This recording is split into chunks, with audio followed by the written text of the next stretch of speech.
Hi, my name's Gordon McCrory from Kaizen Active, and today's presentation is all about what the very latest scientific evidence tells us about which of all the diets out there is the very best diet for weight loss.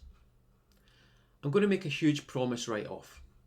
If you listen all the way through to the end, not only will you discover where you've been going wrong in the past, you'll also learn what you need to do differently in the future to get into and stay in great shape. This presentation will remove the confusion, potentially save you years of struggle, and ultimately change how you think about and approach diets forever. Now, before I get started, I want to spend just 60 seconds telling you about me and why you should listen to me when it comes to how best to lose weight. So, my name's Gordon McCrory and I'm Kaizen Active's nutrition expert. The top picture of me is when I was obese in my late 20s, and the bottom picture is me now at 44. As you can see, I've learned how to get the weight off and keep it off. When I was on my weight loss journey, I used to get really frustrated that some things that should have made me lose weight didn't. There was simply too much conflicting information out there. So I decided I was going to figure out this obesity and weight loss thing once and for all. So I quit working, went to uni, and 4 years later graduated top of my class. Not because I was the smartest, but because I was prepared to work harder than anyone else. Exercise and health science is my passion, so it never feels like work, not when you're a science geek. After uni, I set up Kaizen Active with my best friend from uni, David Thompson, and our mission was to help people, and still is to help people I guess, get fit, lose weight and feel great. I knew how this had changed my life and I wanted to help others do the same. One thing David and I found when we started working with clients was that although people often knew what they should do, they often struggled to do what they needed to do. So they knew what they should do, but they struggled to do it. So in addition to studying behaviour change science, I became an NLP coach and neuro-linguistic programming coach. This means that not only do I teach your clients what they need to know, I also have the skills and techniques to help them make and persist with the changes they struggled to make in the past using coaching and NLP techniques. In addition to my own weight loss journey, I've now got over 10 years experience studying and working with nearly 1,000 clients. And my opinions on what works and what doesn't have changed a lot over the years. And during this presentation, I want to share with you the best of what I know, what really works and what doesn't, in essence to help you see the wood from the trees. It's taken me a decade to get to this point, and I'm going to condense almost all the key weight loss facts into this one presentation. And finally, my mission is to motivate, educate, support and inspire as many people as I possibly can. But enough about me. Let's find out what's the best diet for you. So, which diet is best? Well, the first problem is that there's so much choice. So we can't go through them all, but I would like to talk just briefly about some of the main ones and then ask which is best. So, paleo is a diet people talk of as the most natural one our ancestors ate. If it didn't run, fly or swim or isn't green, grows in the ground, then you don't eat it. So the rules are really simple, but kind of restrictive if you like carbs, as this diet's very high in protein and fat and low in carbs. Sure, it's got loads of good about it, but it's also a long way away from how most people eat today. So if you love pasta, rice, potatoes, etc., this diet probably isn't for you. The same kind of comment goes for Atkins. It's very high in proteins and fats, low in carbs. Sure, you will lose weight quickly on it. However, as soon as you go back to eating as normal, the weight piles back on, usually with some interest. The same of which I guess could be said about most diets, with the weight going back on as soon as you stop. Being a vegetarian or a vegan can also be a great choice for some, but it can be hard to eat enough protein. And then there's kind of pesticides sprayed in the crops. So this one I think is a minority approach. Great for some people, of course, but a bit of a minority approach in our experience. Then we've got the government's My Plate approach, which is trying to kind of simplify things a lot. However, as you can see on it, it's got no place for fats in the diet, which is just plain wrong, kind of in my opinion. So, okay. Weight Watchers and Scottish Slimmers both focus on counting points, a way to measure calories, and these tend to be higher carb, lower fat, and that's because fats are high in calories and therefore points. They allow people to save up points to be used towards treats to be eaten at a time of their choice. These diets are definitely a popular choice. They're clearly big business. But how well do they really work? Well, for a small percentage of people, they definitely work well. But do you really want to be a lifetime member of a diet club? Then we've got the Mediterranean diet, lots of fresh fish, produce, olive oil, beautiful salads. Definitely a healthy choice, unless of course you're concerned about the omega-3 fats that might not be so good for you after all. There's some recent research on that, although I think omega-3 fats are very good for you. This diet is more of a balance of protein, fats and carbohydrates than the likes of Atkins. And then kind of, I guess we've got how often should you eat. So to add a little bit more confusion into the mix, should you eat lots of small meals, maybe kind of 6 small meals, or is 3 main meals better for fat loss? Which is best? And finally, we've got intermittent fasting, where you eat as normal for 5 days and then massively restrict calories for 2 days a week. So which is best, and what are the key differences? So the key differences between all these diets, the thing that they all debate, is the proportion of carbohydrates to fats to proteins. So many people think, for example, you have to eat really low carb to lose weight, whilst others think, no, you've got to really limit the amount of fat. But which is best? Well, this is where it gets really interesting. At the end of 2013, there were 2 meta-analyses done. A meta-analysis is a study of studies where they gather all the data together and they were trying to finally put an end to the debate. So here's what they found. The studies found that there was no significant difference in the results between any of the diets. That's right, none of them worked any better than any of the others.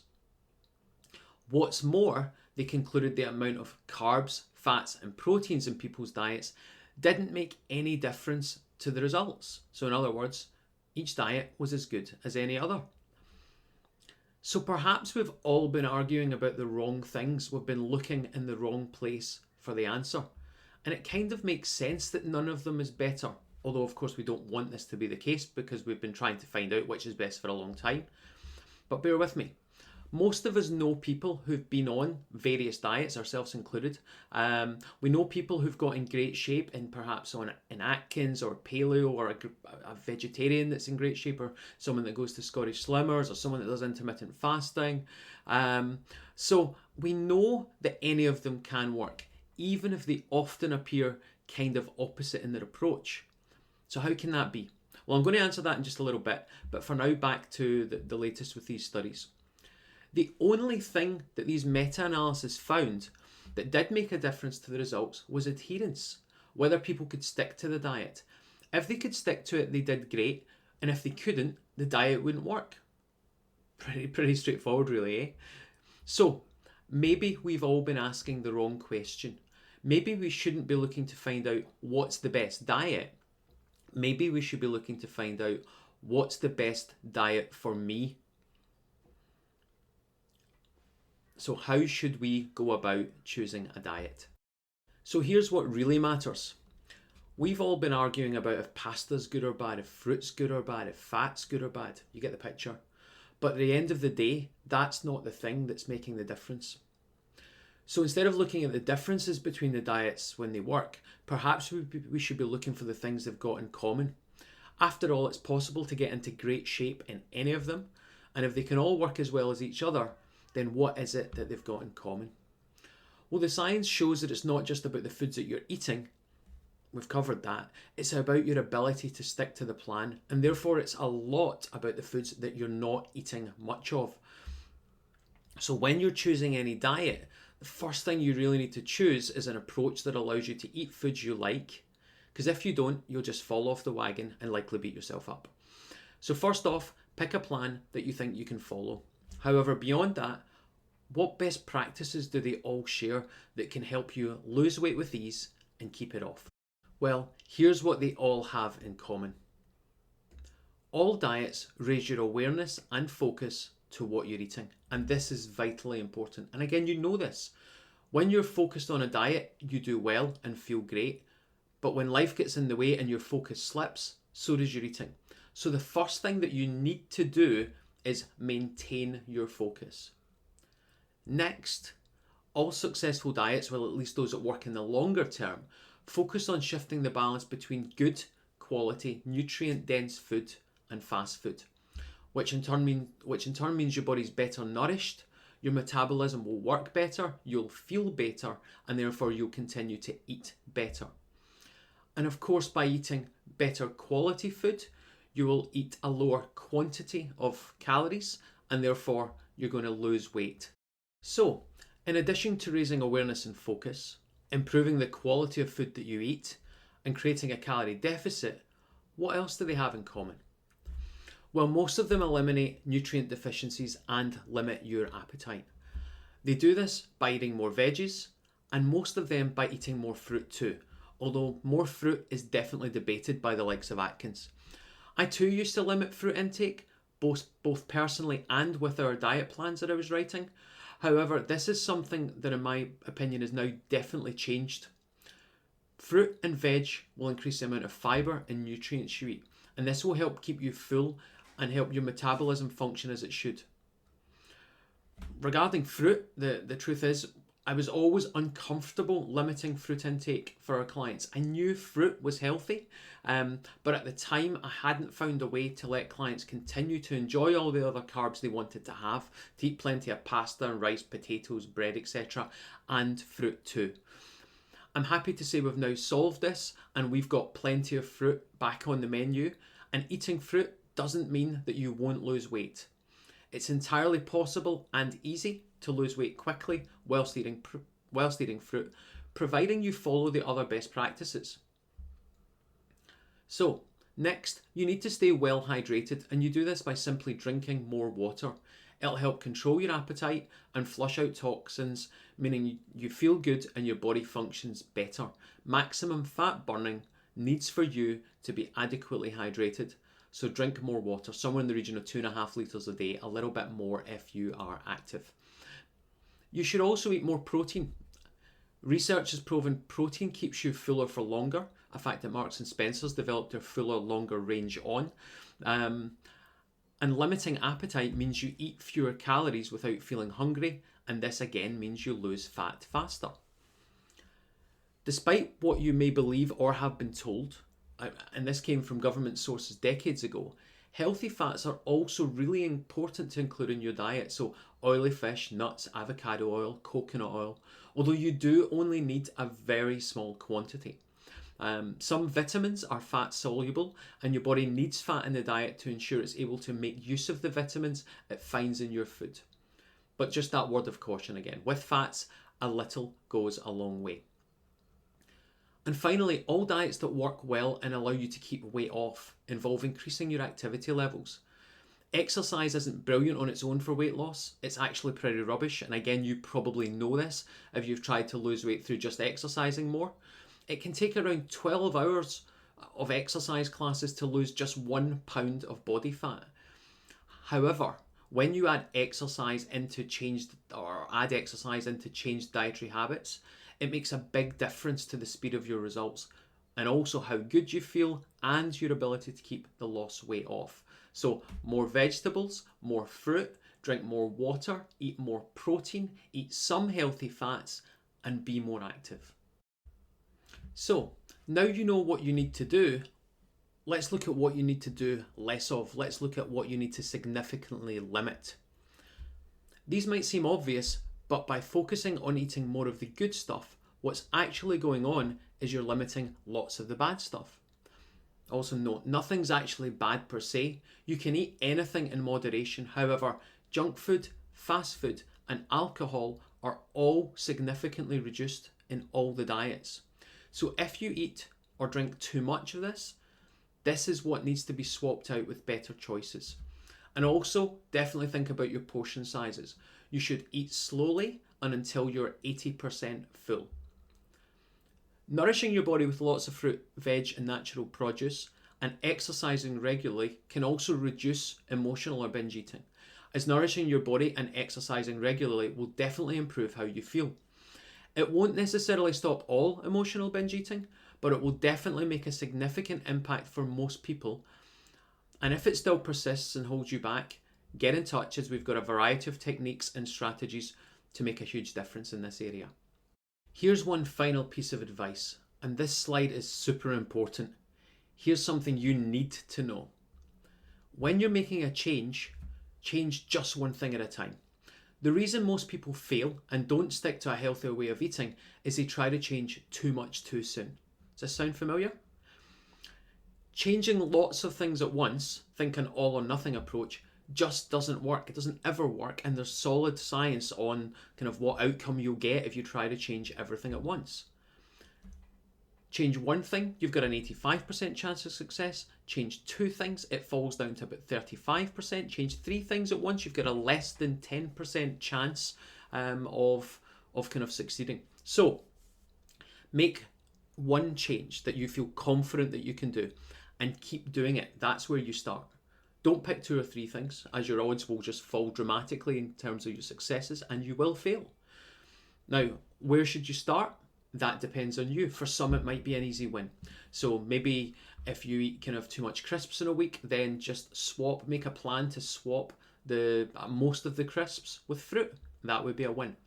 For others, they might feel confident tackling something a bit bigger. Perhaps their biggest limiting factor is alcohol. So they might choose to drink no alcohol for a whole month. And for someone else, it might just be have breakfast every day. But regardless of your choice, and confidence is key here, ask yourself, between 1 and 10, how confident are you that you can kind of persist with the change for a whole month? Only choose something that you genuinely feel 10 out of 10 that you can do. If you only feel 8 out of 10 for confidence, you need to shrink the size of the change until you can get to a 10 out of 10 for confidence. Because if you only have 8 out of 10 for confidence, again, you're likely to fail as life gets in the way. Kind of if it's only 8 out of 10. 2 out of 10 doubt, if you like, is too big. Next, be realistic. Aim for good or great, but not perfect. Life, you know this, won't allow perfect all the time. It's unattainable. If you manage what you wanted to for 28 out of 31 days, that's still a big win. Not managing for 3 days is no big deal in the grand scheme of things. And finally, last piece of advice, persist. Never give up. You can only fail if you give up. So if you want to remove failure as an option, decide to never give up. Sometimes things won't go your way, but learn from them, pick yourself back up and get back on track. And if you ever need a little help, just ask. So, I hope this presentation has been useful for you.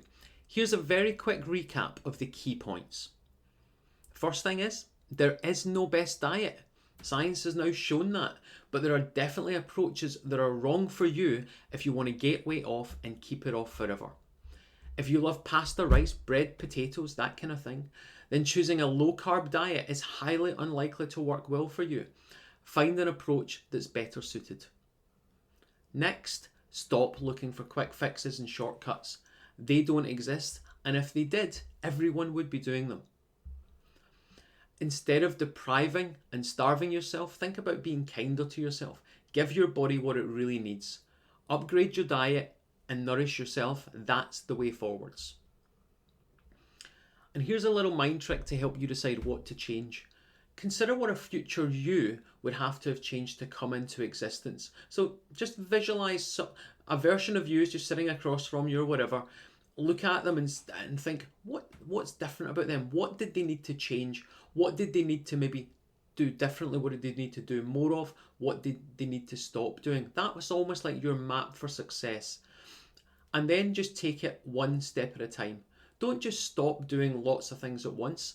Swap one thing at a time that's holding you back with one thing that would take you forward and is going to be great for you. And that's pretty much it. So I hope you took plenty of great information and nuggets, if you like, from this video. And of course, if you have any follow-up questions or need any help, we're here for you, so just get in touch. That's almost all from me today. I'd like to say thank you for taking the time to listen to what I've had to say, for investing your time in your future. I think it's a brilliant thing to do, so well done. And I wish you good luck, happiness, and every success. And I'd like to leave you with this one final thought. Make yourself proud. Thank you so much for listening. Take care and bye-bye.